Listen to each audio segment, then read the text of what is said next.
আশিকের হাত বেঁধে দিয়ে আয়শা নিজের ঘরে গেল। শাড়ি পাল্টে একটা সুন্দর লং কুর্তি পরেছে। নুপুরের শাড়ি পরা দেখে আদর তাকিয়ে আছে। ফোনে লুকিয়ে লিখে কত শত ছবি তুললো, তার কোনো হিসাব নেই। আদরের ছবি তোলা দেখে অর্ণব আর আকাশ দাঁড়িয়ে দাঁড়িয়ে দেখছে। কাছে এসে ঘটনা বুঝতে পেরে অর্ণব জোরে বলে উঠল, আদর ভাইয়া। সাথে সাথে আদরের হাত থেকে ফোনটা পড়ে গেল। আদর, হ্যাঁ বলো। আকাশ, ভাইয়া তুমি ঘাবড়ে গেলে কেন? আদর, কই না তো। অর্ণব, তাহলে তোমার চোখ মুখ দেখে আমার মনে হচ্ছে যে চুরি করতে গিয়ে ধরা পড়েছ। আদর, তোমরা কি যে বলো না, কিছুই হয়নি। অর্ণব, একই ভাইয়া, তোমার ফোন তো পড়ে গেছে, দাঁড়াও তুলে দিচ্ছি। যেই অর্ণব ফোনটা সোজা করেছে, ভাইয়া এটা কি তোমার ফোনে মেয়ের ছবি? কি বলিস, আমাকে দেখা। অর্ণব আকাশকেও দেখালো। আকাশ, এই ভাইয়া, তুমি যে লুকিয়ে লুকিয়ে মেয়েদের ছবি উঠাচ্ছ, আমি তোমাকে ভালো ভেবেছিলাম। আদর, আসলে তোরা যা ভাবছ তা ঠিক নয়। আকাশ, কোনটা ঠিক নয় ভাইয়া? নিজের চোখে তো দেখে নিলাম। আদর, তো পড়ে গেছে বিপদে, এখন কে বলবে? আদরের ঘাবড়ে যাওয়ার চোখ মুখ দেখে আকাশ আর অর্ণব একবার সশব্দে হেসে উঠল। আকাশ, আরে ভাইয়া চিল, আরে তো ভয় পাওয়ার কিছু নেই। আমাদের একদিন ট্রিট দেও, তাহলেই হবে। আমরা কাউকে বলবো না। আকাশের কথায় আদর স্বস্তি পেল। এটুকুন নিঃশ্বাস বন্ধ হয়েছিল। যদি ওরা গিয়ে বলে দেয় তখন কি হবে? অর্ণব, ভাইয়া আমি ছোট হয়ে একটা কথা বলি, যদিও এতে তোমার লাভ। আদর, হ্যাঁ বলো। অর্ণব, পছন্দ তো করেন, কিন্তু খুব সাবধানে থাকবেন। ওদের বন্ধুদের মধ্যে একটাও আমার সুবিধা মনে হয় না। সব কটা ধান্দাবাজ। আপনাকে বাংলাদেশে বিক্রি করে আমেরিকায় গিয়ে কিনবে। আদর, তুমি কিভাবে জানলে? তুমিও কি? অর্ণব, না না ভাইয়া, একদম না, ওদের সাথে তাও আমি মরে গেলাও না। কথায় বলা যায় না, ওদের সাথে আর প্রেম তো দূরে। আদর, ঠিক আছে, দেখা যাক। তোমার কথা যেন নড়চড় না হয়। অর্ণব, আমার কথা কোনো নড়চড় হয় না। যদি হয় তখন যা বলবেন তাই করব। আদর, ঠিক আছে, মনে রাখবো। কথা বাগান থেকে রুমে যাওয়ার জন্য পা বাড়ালো, তখন সামনে আকাশের সাথে ধাক্কা লাগলো। কথা, সরি সরি, আমি আসলে। আকাশ, হ্যাঁ, সরি ব্যতীত তুমি আর কিছু বলতে পারো না। আমার হয় না হয়, আর ধাক্কা ছাড়া কিছু খেতে পারো, তাও তো মনে হয় না। কথা, দেখুন আমি ইচ্ছে করে ধাক্কা খাইনি। আকাশ, আউট। সাথে সাথে কথা চলে গেল। রাত 8টা বাজে। সব কাজিন বন্ধু বান্ধব ছাদে বসে আছে। সবাই মেহেদি দিচ্ছে। একে একে সবাই মেহেদি দেওয়া হয়েছে। আয়শাকে চুমকি মেহেদি পরিয়ে দিয়েছে। সবাই মেহেদি হাতে গোল হয়ে বসে আছে। সবাই একটা বোতল রেখেছে, যার মুখ থাকবে তাকেই প্রশ্ন করা হবে বা যা বলবে করতে হবে। আশিক আর আদরও তখনও আসলো। অন্তু, ভাইয়া তোমরাও আসো, জয়েন হও। কলি, আশিক ভাই তুমি কোথায় ছিলে? আসো, সবাই থাকলে ভালো লাগবে। কলির কথায় আসা পছন্দ হলো না। তার রাগ বাড়িয়ে কথা বলা, কাজ করা আশার মোটেই পছন্দ না। আশিকের দিকে একবার তাকালো, তারপর মুখ ঘুরিয়ে নিল। আর সে কখনো আশিকের সাথে কথা বলবে না। অর্ণব, আরে ভাইয়া তোমরা আসো, বসো, এখনই খেলা স্টার্ট হবে। অর্ণবের কথায় আদর চলে আসলো। আদরকে আসা দেখে অর্ণব তাড়াতাড়ি নিজের পাশে জায়গা করে দিল। আদর বসলো একেবারে নুপুরের সোজা। আশিক ওখানেই দাঁড়িয়ে আছে। আদর, আশিক তুই আয়। আশিক, না, তোরা খেল। পাশ থেকে চুমকি আশাকে বলো, এই তুই একবার আশিক ভাইকে আসতে বল। আমি কেন বলবো? ওনার ইচ্ছে হলে আসবে, না হলে আসবে না। নূপুর, চুমকি যখন বলে সে একবার বলেই দেখ না। আয়শা, হবু বউয়ের কথাই শুনিনি, আর আমার কথা শুনবে? কথা, তুই আগেই বলে দেখ তো। ওদের কথার বাধ্য হয়ে আয়শা বলল, আশিক ভাই আপনিও আসুন না। আশিক আয়শার দিকে তখন তাকিয়ে থাকার চোখাচোখি হয়ে গেল। আশা চোখ নামিয়ে নিতেই আশিক এসে আয়শার সোজা বরাবর বসলো। সবাই তাকিয়ে আছে। কলি, ভাইয়া আমি তোমাকে এতক্ষণ ডাকলাম, আসলে না কেন? আশিক, কেন উত্তর দিল না। কলির কথায় আয়শা মুখ তুললে তাকিল, দেখে সত্যি সত্যি আশিক এসে বসেছে। চুমকি আসার কানে কানে বলো, কি আমার কথা বিশ্বাস হলো তো? এইবার অত্যন্ত ভাইয়ের উপর আর অভিমান করে থাকিস না। আয়শা মনে মনে ভাবলো সে আর রাগ করে থাকবে না। প্রথমে অর্ণব বোতল হাতে নিয়ে ঘোরালো। বোতল খুলতে খুলতে গিয়ে থামলো চুমকির দিকে। চুমকি, আমার দিকে থামতে হলো। তার উপর এই ছেলে তো আমাকে পেয়ে কী না কী করতে বলবে তার ঠিক নেই। ভয়ে ভয়ে আছে। অর্ণব, বারে বারে ঘুষি তুমি খেয়ে যাও ধান। এইবার খুকু তোমায় বিধবা পড়ান। আমাকে বারবার অপমান করো তাই না? দাঁড়াও মজা বুঝাবো তোমার। অর্ণব, তুমি খেলা ঠিক আমার কাছে ঘুরতে ঘুরতে না আসা পর্যন্ত এখানে এক পায়ে দাঁড়িয়ে থাকবে। অন্তু, এটা কেমন কথা অর্ণব? এতক্ষণ কিভাবে দাঁড়িয়ে থাকবে? অর্ণব, না পারলে নাই, তাহলে সবার সামনে বলতে হবে আমি পারবো না। চুমকে উঠতে দাঁড়ালো। আমি পারবো বলে এক পায়ে দাঁড়িয়ে আছে। মনে মনে বলছে আমারও সময় আসবে, তখন তোকে দেখে নিব বুইড়া দাদু। এইবার বোতল ঘুরিয়ে দিল আদর। থামলো নূপুরের দিকে। নূপুর তাকে দেখে এই ছেলেটা ধাক্কা মেরে ফেলে দিয়েছিল, না জানি কি করতে বলে। আদর তো তাকিয়ে আছে। অর্ণব, ভাইয়া দেখার অনেক সময় পাবে, এখন খেলো। অর্ণবের কথা চোখ ফিরিয়ে নিয়ে নূপুরকে একটা কবিতা আবৃত্তি করতে বলল।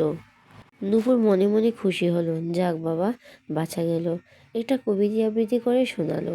এবার আয়শা বোতল ঘুরাতেই কলির দিকে ঘুরল। কলি, বলো কি করতে হবে? আয়শার রাগ আছে কলির উপর, তাই এই একটা সুযোগ পেয়ে গেল। আয়শা জানে কলি গান পারে না, তাই বলো বেশি কিছু না, তোমাকে একটা গান গাইতে হবে আপু। কলি গান ছাড়া বলো, আমি গান গাইতে পারি না। চুমকি, এ কেমন কথা আপু, যা বলবে তাই করতে হবে, না হলে সরি বলতে হবে। দেখো আমিও দাঁড়িয়ে আছি। কলি রেগে গেল আয়শার উপর। এই মেয়ে আমাকে ইচ্ছে করে গান গাইতে বলেছে। বন্ধু, কি হলো কলি আপু, না পারে সরি বলো। কলি কিছুতেই সরি বলবে না, তাও আবার এই দুই আঙুলের মেয়েকে। কিন্তু গানও পারে না, কি করবে? বাধ্য হয়ে একটা গান ধরলো। গান তো নয় যেন রিংডিং বাংলা পড়া হয়েছে। সবাই হু হু করে হেসে উঠল। আশিকও হাসছে তার নীলাঞ্জনার এত চালাকি। ইচ্ছে করে এমন করছে, আশিক বুঝতে পেরেছে।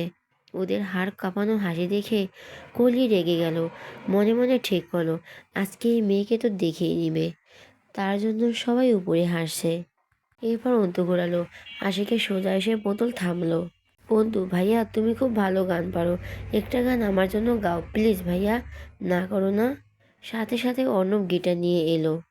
আশিক গিটারে হাতে তুলে সুর তুলল। আয়শা দিকে তাকিয়ে পুরো গান শেষ করলো আশিক। সবাই হাততালি দিল। আয়শা একবার নয়ন তুলে দেখলো আশিকের পানে। আশিক এখনো তার দিকে তাকিয়ে আছে। কথা, কি রে এখন তাকিয়ে আছিস কেন? আয়শা তাড়াতাড়ি চোখ নেমে নিল, কিছুটা লজ্জা লাগবে। এখন আর অভিমান নেই। এভাবে খেলা ঘুরতে ঘুরতে অর্ণবের কাছে যাওয়া চুমকে বসে পড়েছিল। এবার কলির পালা। বোতল ঘুরিয়ে দিয়েই আয়শার দিকে গিয়ে থামলো। আশা তো ভয় লাগলো, তখন কলিকে নিয়ে যে হাসাহাসি হয়েছে তার জন্য এখন যদি এর প্রতিশোধ নেয় তখন কি হবে? কলি মনে মনে বলো, এখন আমি পেয়েছি, দাঁড়াও তোমার মজা দেখাবো। আমাকে গান গাইতে বলেছিলে না, দেখাবো তুমি কি করো। কলি, তুমি এখন থেকে নিচে বাগানে গিয়ে আমার জন্য একটা ফুল আনবে, যাও। আয়শার সাথে সাথে চুমকিও উঠে দাঁড়ালো। কলি, এ কি তুমি কোথায় যাচ্ছ? চুমকি, কেন? কেন আপু আয়শার সাথে? কলি, কেন, ওকে তো একাই যেতে হবে, তোমরা যেতে পারবে না। অন্তু, আপু আয়শা এমনি অন্ধকারে ভয় পায়, ও একা একা কি করে যাবে? এটা কেমন করে হয়? কলি, এটা তো আমি জানি না, না পারলে সরি বলুক, আমি মেনে নিব। আকাশ, ও সরি বলবে কেন, তুমি অন্য কিছু বলো। কলি, তা তো হবে না। আশা তো কিছুতেই সরি বলবে না, তাও এই মেয়ের কাছে কখনোই না। আশিক ভাইয়ের বউ হওয়ার শখ কত। আশা একা একা উঠে সব দু পা এগিয়েছে, হঠাৎ সাউন্ড শুনে ভয়ে বসে পড়েছে। কানে হাত দিয়ে ভূত ভূত ভূত বলে। সাথে সাথে আশিক আয়নার কাছে আসলো, হাত ধরে দাঁড় করালো। কলি, ভাইয়া তুমি গেলে কেন? ওকে একাই যেতে হবে, মানে একাই। আশি কোনো কথার উত্তর দিল না।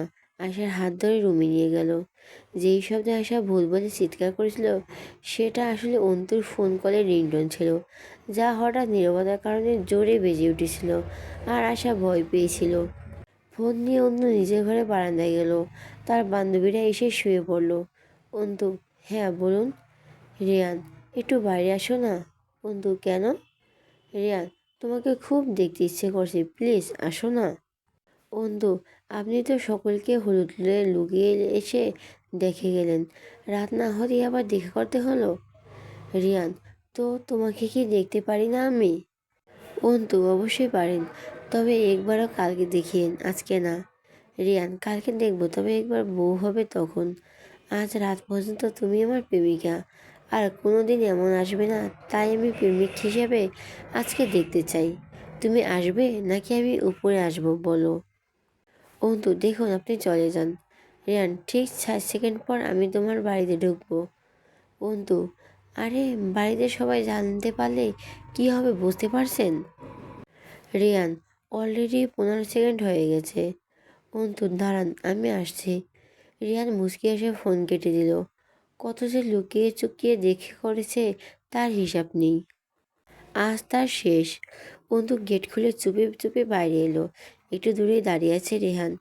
এই মানুষটা তাকে কত ভালোবাসে তার হিসাব নেই। অন্তুকে আসতে দেখে রিয়ান তাড়াতাড়ি অন্তুর কাছে গেল। রিয়ান, আমি জানতাম তুমি আসবে।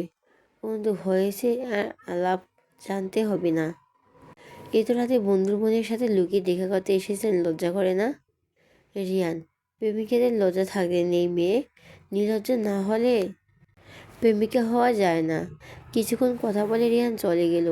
অন্তু নিজের ঘরে এসে শুয়ে পড়ল। স্বপ্ন দেখতে দেখতে আমার ছোট অন্তুও বড় হয়ে গেল। কাল তার বিয়ে। আমি কিভাবে থাকবো আমার মেয়েটাকে ছাড়া? হুমায়ুন সদা নির্বাক, তার মুখ দিয়ে কোনো কথা বের হচ্ছে না। কিন্তু ছিল মানুষ, তাই কাঁদছে পারছে। কিন্তু স্ত্রীকে সন্তান দেওয়ার পর মুখ দিয়ে কোনো কথা বের হয় না। কাঁদতে কাঁদতে স্বামীর বুকে ঢলে পড়ে। হুমায়ুন সদারও চান তার স্ত্রী কাঁদুক, মনকে হালকা করুক। অনেক পর স্ত্রীকে বললেন, তোমাকে তো আমার কাছে আসতে হয়েছিল স্বপ্না। তুমি তো বাবা মাকে ছেড়ে এসেছিলে আমার কাছে সংসার করতে। আমি আজ বুঝতে পারলাম সেদিন আমার মা বাবার কতটা কষ্ট হয়েছিল। মেয়েদের বিয়ে তো কষ্টের কেন হয় বলতে পারেন কেন মেয়েদেরকে শ্বশুরবাড়ি যেতে হয়? স্ত্রীর প্রশ্নে কি উত্তর দিবেন? এর কোনো উত্তর আছে কি? দেখো স্বপ্না, একটা প্রকৃতির নিয়ম, মেয়েদেরকে শ্বশুরবাড়িতে যেতে হয়। আর আমি জানি আমার মেয়ে খুব সুখী হবে। ওরা খুব ভালো মানুষ। আমি কখনই আমাদের মেয়ের ক্ষতি চাইব না, এইটুকু বিশ্বাস রাখো। অনেক বোঝানোর পর স্বপ্না বেগম রাজি কান্না থামালেন। সবাই সকাল সকাল উঠে কাজে লেগে গেছে। আজকে যেহেতু বিয়ে, তাই অনেক কাজ করতে হবে, যদিও তেমন বেশি মানুষ না, তারপরে বিয়ে বাড়ি বলে কথা। সবাই সকালের খাবার খেয়ে টুকটাক কাজ করছে। এদিকে সকাল থেকে মন খারাপ করে বসে আছে আয়শা। আজ অন্তু চলে যাবে একেবারে। এখন আসলে শুধু কয়েকদিনের জন্য অতিথি হয়ে আসবে। অন্তুর কাছে গিয়ে আয়শা জড়িয়ে ধরে কাঁদতে লাগলো। হঠাৎ কান্নায় অন্তর হঠাৎ কান্নায় অন্তর বন্ধুরা কিছু বুঝতে পারল না। সবাই তাকিয়ে আছে। অন্তু, কি হলো, কি হয়েছে তোর?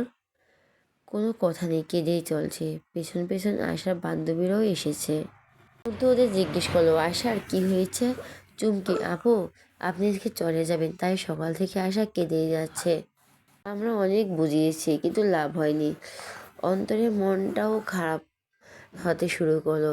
একদিন ঠিক ছিল। আয়েশার কান্না দেখে মনে হলো সে তো সত্যি এ বাড়ি থেকে চলে যাবে। বাবার বাড়িতে সেই হাসি খুশি ছুটি বেড়ানোর দিন ফিরে পাবে না। অন্তু বোনকে সান্ত্বনা দিচ্ছে, তুই কাঁদিস না, আমি তোকে আসবো। আমি জানি আপু, বিয়ে হয়ে গেলে আর কেউ আগের মতো বাবার বাড়ি আসতে পারে না, তখন কয়েকদিন মাত্র অতিথি হয়ে আসবে। কাঁদিস না বোন আমার, আমি তো আসবো। আপু, মেয়েদের কেন যেতে হয়? ছেলেরা কেন শ্বশুরবাড়ি যায় না? আমি কখনো বিয়ে করব না আপু, আমি বাড়ি ছেড়ে যেতে পারবো না। আশার কথায় অন্তু একটু হেসে মনে মনে বলল, বোকা মেয়ে, তোকে তো কোথাও যেতেই হবে না, তোর মতো ভাগ্য সবার হয় না। আশার কান্নার সাথে সাথে অন্তু কিছুক্ষণ কাঁদলো। ওদের দুজনকে একা ছেড়ে দিয়ে ওর বান্ধবীর রুমে ত্যাগ করলো। দেখতে দেখতে বরযাত্রী চলে এসেছে। অন্তুকে বউ সাজিয়ে আনলো পার্লার থেকে। সবাই মিলে কিছুটা হইচই হচ্ছে। বরযাত্রী সহ সকল আত্মীয় স্বজন খাওয়া শেষ করলো। খাওয়া শেষে শুক্রবার সবাই জোহরের নামাজ আদায় করে বিয়ে পড়ানো শুরু করলো। বিয়ে সম্পন্ন হতেই কাজী সাহেব আলহামদুলিল্লাহ বলল। সাথে সাথে সেখানে থাকা সকল মানুষ আলহামদুলিল্লাহ বলে উঠল। এখনের বিদায় পালা। এই সময়টার ঘটাঘাটির যার সাথে ঘটে সেই বোঝে এর গুরুত্ব কত আর কতটা বেদনাদায়ক। অন্তু আর ঠিক থাকতে পারলো না, বাবা মাকে জড়িয়ে ধরে কাঁদতে লাগলো। তার সাথে বাড়ির সকল সদস্য কাঁদছে। একে একে অন্তু বড় আব্বু, আম্মু, চাচা চাচি সবাইকে জড়িয়ে ধরে কান্না করলো। আহিল আর অহনা ছোট, দুজনই অন্তুকে জড়িয়ে ধরে আর ছাড়ছে না। আপু তুমি যেও না আমাদের ছেড়ে। অন্তু ও সমাতালে কেঁদেছে, ছোট ভাই বোনদের ধরে। তার মনও এখন যেতে চাইছে না। অর্ণব, আকাশ, আশিক সবাই থেকে বিদায় নিয়ে আবার মাকে জড়িয়ে ধরে বলল, আমি যেতে চাই না মা, আমি এ বাড়িতে থাকতে চাই, তোমাদের ছেড়ে আমি যাব না। স্বপ্নাকে অন্তরে থেকে ছাড়িয়ে নিয়ে রেহানের হাতে তুলে দিল রেবেকা বেগম আর বললেন, আমাদের বাড়ি এক রত্নকে তোমার হাতে তুলে দিলাম বাবা, যত্ন নিও। রত্ন যখন যত্ন করবে তখন জল করবে। তুমি বুদ্ধিমান ছেলে, আশা করবো এইটুকুতেই বুঝবে। জি বড় আব্বু, আমি অবশ্যই সঠিক মর্যাদা দিব। অন্তু কেঁদেই চলছে। রেবেকা বেগম তার জায়েদেরকে বলেন, তোমরা স্বপ্নাকে নিয়ে ভিতরে যাও, আর রিয়ানকে নির্দেশ দিলেন অন্তুকে নিয়ে যাওয়ার জন্য। গাড়িতে ওঠার আগে অন্তু জ্ঞান হারালো। রিহান কোলে করে গাড়িতে উঠালো। মেয়েদেরকে বিদায় যে কত কষ্টের হয়, যার বাড়ি থেকে মেয়ে যায় সেই বুঝে। সাথেও কাঁদতে কাঁদতে শেষ। আকাশ আশাকে ধরে আছে। আশিক কাছে যেতেই আকাশ বলল, ভাইয়া ওকে একটু ধরো, আমি আর পারছি না। আশিক আশাকে ধরেছে, সে জ্ঞানও আয়সার নেই, সে কেঁদেই চলছে। আকাশ মনে করে আয়সাকে বলল, ভাইয়া আমাকে কোনোদিন বিয়ে দিও না, আমি তোমাদের ছেড়ে যেতে চাই না, আমি তোমাদের সাথেই থাকবো। তুমি সবাইকে বলো আমাকে যেন বিয়ে না দেয়। আশিক মনে মনে বলল, এই মেয়ে বলে কি, আমি কি চিরকুমার থাকবো নাকি? আশিক, তোকে কেউ বাড়ি থেকে যেতে বলছে না, তুই সারা জীবন বাড়িতে থাকবি, এ বাড়ি ছেড়ে তোকে কোথাও যেতে হবে না। সত্যি? হয়েছে, এখন তোর কান্না থামা। চোখে তো পানি জমেছিল যে বঙ্গোপসাগরকেও হার মানিয়ে দিবে। এই চোখের পানিগুলোই না আমাদের বাড়ি বন্যায় ভেসে যায়। আয়সা তাড়াতাড়ি মুখ উঠালো, আপনি? হ্যাঁ আমি। কান্না থামা, ঘরে যা। চেহারা কি হাল করেছিস কাঁদতে কাঁদতে। আয়সা কান্না থেকে নিজের ঘরে গেল। আয়সা কান্না থেমে নিজের ঘরে গেল। আসা সকল মেহমান দূরে দাঁড়িয়ে থেকে এমন বিদায় দেখছে, সবার চোখে পানিতে ভরে উঠেছে। কলিকে জড়িয়ে ধরে ওর মা বলল, একদিন ঠিক এভাবেই তোকে বিদায় দিব। কলি, উফ মা, ডিসকাস্টিং, এসব ফালতু ছিন, মনে হচ্ছে 90 দশকের মুভি শুটিং চলছে, আর আমি দর্শক হয়ে দেখছি। আমি ঘরে গেলাম, তুমি থাকো। একে একে সব মেহমানরা চলে গেল। অন্তুর বান্ধবীরাও চলে গেল। আয়সার বন্ধু বান্ধবীরাও বিদায় নিয়ে চলে গেল। কালকে কলেজ তো দেখা হবেই। আয়সা এখন আর কাঁদছে না, কিন্তু মন খারাপ। বাড়ির একজন সদস্যর জন্য পুরো বাড়ি ফাঁকা ফাঁকা লাগছে। কেউ রান্না করলো না, রাতে সবাই মনে মরা হয়ে বসে আছে, কারো কিছু ভালো লাগছে না। এদিকে অন্তরকে রেহানের ঘরে বসে রেখেছে। 10টা বেজে রিয়ানুর বন্ধুদের থেকে মুক্তি পেয়ে সদ্য বিয়ে করা বউয়ের কাছে আসলো। দরজা খুলতেই অন্তু বুঝতে পারলো কে। দরজা লাগিয়ে অন্তর কাছে গিয়ে বসলো। তুমি জানো এই দিনটার জন্য আমি কত অপেক্ষা করেছি, কত ভয়ে থাকি, হয়তো তোমার ফ্যামিলি যদি না মানে আমি তুলে আনতে পারবো, সেই ক্ষমতা তোমার প্রেমিকের আছে, কিন্তু বন্ধুর উপর দিয়ে আমি কিছু করতে পারতাম না। আমি আমার বন্ধু থেকে অনেক মর্যাদা দেই। বন্ধু, আমি জানি আপনি এই জন্য অনেক কষ্ট করেছেন। রেহান, তুমি কি একটা কথা জানো? বন্ধু, কি কথা? রেহান, আমার না বিয়ে হয়েছে, আমার একটা একদম লাল টুকটুকে, আমার ঘরটা আজকে পূর্ণতা পেল তোমার ছোঁয়ায়। অন্তুর লজ্জায় ডুবে গেল, এ তো লজ্জা আগে পায়নি। রেহান অন্তুর ঘোমটা খুলে কপালে একটা ভালোবাসার পরও সেঁকে দিল। রেহান, ব্যালকনিতে যাবে? অন্তু মাথা নাড়ল। দুজনই ব্যালকনিতে বসে সারা রাত গল্পে গল্পে কাটিয়ে দিল। ওখানে রেহানের বুকে ঘুমিয়ে পড়েছিল অন্তু। রেহান কোলে করে এনে বিছানায় শুয়ে দিল, নিজে অন্তুকে বুকের ওপর নিয়ে শান্তির ঘুম দিল। সকালে ঘুম থেকে উঠে অন্তুর মা বসে আছে, বাকি তিনজা মিলে রান্না করেছে। যদিও কারো মন ভালো নেই, কিন্তু বসে থাকা তো যায় না। বাড়ির ছেলেরা অফিসে যাবে, তাদের তো খালি পেটে যেতে দেওয়া যাবে না। খাবার টেবিলে আশিক বলল, ছোট আম্মু আশা কোথায়? মনে হয় ঘুমাচ্ছে বাবা। কেন, কিছু হয়েছে? কলেজে যেতে হবে, আমি নিজ দায়িত্বে নিয়ে 3 দিনের ছুটি নিয়ে দিয়েছি, আমার কথা রাখতে হবে, আমি ডেকে আনছি। লাগবে না ছোট আম্মু, আমার খাওয়া শেষ, আমি দেখতেছি, তুমি কাজ করো। ঠিক আছে বাবা। আয়েশার রুমের দরজা খোলাই ছিল, তাই আশিক সোজা ঢুকে পড়লো। গলা পর্যন্ত কাঁথা দিয়ে ঘুমিয়েছে, চুল চোখ মুখ উঠে উঠে পড়ছে আর বিরক্তিতে চোখ মুখ কুঁচকে তুলছে। এই যে শুনছেন মহারানী, ঘুম ঘুম কণ্ঠে জবাব দিল। "উম, উঠুন, কলেজে যেতে হবে।" ঘুমের ঘোরে বলো, আপনি এমন কেন আমার স্বপ্নে এসেও পড়া নিয়ে আসেন? আমার সাথে একটু সুন্দর সুন্দর কথা বললে কি হয়? মুখ কি পানিতে পড়ে যাবে? এই মেয়ে বলে কি? এই ওঠ। এই তো ডাকার পরে উঠছে না। গ্লাসে এক গ্লাস পানি নিয়ে আয়েশার চোখে মুখে ঢেলে দিল। আয়শা লাফিয়ে উঠে চোখ বন্ধ করেই, মা গো, আমাদের বাড়ির ছাদ ফুটো হয়ে গেছে, বৃষ্টির পানি পড়ছে, তাড়াতাড়ি সবাই এসো, না হলে আমি ডুবে যাব। কেমনটা লাগে? তাড়াতাড়ি উঠ, বালতি নিয়ে আয়, না হলে পানিতে ঘর ডুবে যাবে। আয়শা তাড়াতাড়ি খাট থেকে নেমে ওয়াশরুম থেকে একটা বালতি নিয়ে আসলো। এই যে বালতি ধরুন। আশিকের মেজাজ চড়ে গেল। এক থাপ্পড় দিয়ে 36টা দাঁত ফেলে দিব বেয়াদব। 5 মিনিটে রেডি হয়ে নিচে আয়, কলেজে যেতে হবে। লেট হলে বুঝতে পারবি, মুখ থাকবে কিন্তু খাওয়ার জন্য দাঁত পানি পাবি না। আয়শা বেক্ষণের মতো চেয়ে রইল। সকাল সকাল তার সাথে কি নাটক হলো? কি বলেছে ভেবেই লজ্জায় শেষ। রেডি হয়ে আসতে 5 মিনিটের জায়গায় 7 মিনিট লেগে গেল। ভয়ে ভয়ে জিজ্ঞেস করলো, আপনি কি সত্যি সত্যি আমার দাঁত খুলে নেবেন? আশার শুকিয়ে যাওয়া চোখ মুখ দেখে আশিক একটু মজা করেই বলো, তোর কি তোর মজা মনে হয়? আমি তোর সাথে মজা করব? দেখুন, 2 মিনিট লেট হয়েছে, তাও ইচ্ছে করে করিনি। দুই পায়ে দুই জুতা পরতে 2 মিনিট লেগেছে। তাহলে পা দুটো কেটে নেয়, যাতে 2 মিনিট লেট না হয়। কি নিব? তাহলে আমি তো হারতে পারবো না। আপনি এক কাজ করুন, 36টা না, 2 মিনিট লেটের জন্য 2টা দাঁত খুলে নিন। যেই দাঁত কাজে লাগে না, সময় মতো খুলে নিব। এখন দেরি হচ্ছে, তাড়াতাড়ি চল। আয়শা বাইকে বসতেই আশিক বাইক চালাতে শুরু করলো। আয়েশাকে নামিয়ে দিয়ে আশিক চলে গেল। বান্ধবীদের সঙ্গে ক্লাস শেষে মাঠে বসে আছে আয়েশা। নূপুর, তোর মন খারাপ কেন? আজকে আবার কি হয়েছে? আশিকের বলা সব কথা ওদের বলে দিতেই ওরা হেসে উঠল। আজব তো, তোরা এইভাবে হাসছিস কেন? আমি কি কোনো কৌতুক বলেছি? শুভ, কৌতুকের থেকে বড় কিছু। সিয়াম, তুই কি আসলেই গর্ধব? তোর 36টা দাঁত আছে? আশা বোকার মতো চেয়ে আসে। ইস, আবার সে বোকামি। সকালে ছাদ ফুটো হওয়ার কথা বললে তো আরও বেশি মজা নিবে। চুমকি, তুই এদিকে, এই আগে আমি তো দাঁত গুনবো। হতেই পারে তোর দাঁত বেশি, যেহেতু তুই পৃথিবীর এক্সট্রা অর্ডিনারি। আয়শা, চুপ কর তোরা। কথা, চল খেয়ে নেই, আবার লাঞ্চের টাইম শেষ হবে। চুমকি, চল। চুমকি, চল। সবাই ক্যান্টিনে গিয়ে বসলো। তখন ওদের সামনে এলো সেকেন্ড ইয়ারের মিতু। এদিকে একটু শোনো। আয়েশা, জি আমাকে বলছেন? মিতু, হ্যাঁ এদিকে এসো। আয়েশা, জি আপু বলুন। মিতু, তুমি আজকে আশিক স্যারের বাইকে আসলে না? আয়েশা, জি আপু, কেন? মিতু, তুমি একটা কাজ করতে পারবে? আয়শা, কী কাজ আপু? মিতু, আশিক স্যারের ফোন নাম্বারটা এনে দিবে প্লিজ? তুমি আমার ছোটো বোনের মতো, তোমার তো ভাই নেই। তোমার তো ভাই হয়। আয়শা, না উনি আমার ভাই হন না।